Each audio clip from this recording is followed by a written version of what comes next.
नमस्कार मंडळी, कशा आहात सगळे? तर चला इथे मी हे वाटून काढून घेतलेलं आहे बघा. कांदा घेतलेला आहे वाळला, लसूण, आलं, खोबरं, डाळवं, लाल मिरच्या, दगडी फूल, धने, तेजपत्ता, दालचिनी, लवंग आणि मिरे.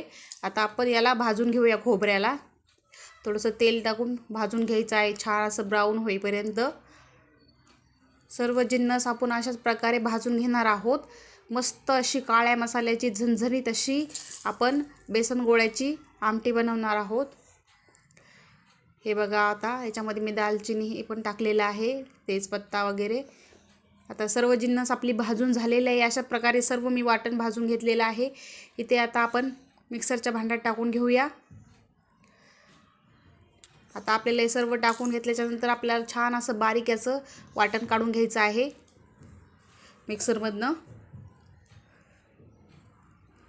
हे बघा, चला झालेलं आहे आपलं वाटण काढून अशा प्रकारे. आता हे आपण साईडला ठेवून घेऊया वाटण. आता आपण बेसन गोळ्याची तयारी करूया. एक भांडं घेतलेलं आहे मी, त्यामध्ये 2 चमचे बेसन पीठ घालून घेणार आहे. आता त्यामध्ये टाकून घेऊया चवीनुसार मीठ, लाल तिखट टाकून घ्यायचं आहे थोडंसं, आणि हळद टाकून घ्यायची आहे थोडीशी. लगेच आपण याला थोडं थोडं पाणी टाकून मिक्स करून घेणार आहोत.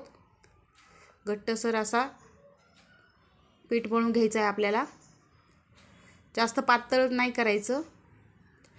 हे बघा, अशा प्रकारे पीठ झालेलं आहे आपलं रेडी. आता हे पण साईडला ठेवून घेऊया आपण. आता आपण इकडे कढई ठेवूया गॅसवर. कढईत तेल टाकून घेऊया.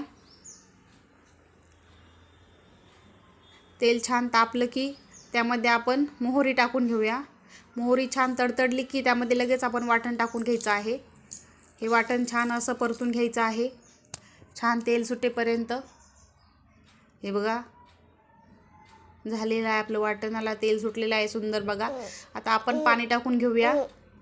तुम्हाला किती पातळ पाहिजे तेवढं तुम्ही पाणी टाकू शकता, तुम्हाला जशी हवी तशी. चवीनुसार मीठ घालून घेऊया. छान अशी उकळी फुटली की त्यामध्ये आपण हाताला पाणी लावून आपण बेसन गोळे त्यामध्ये सोडून घ्यायचे आहेत.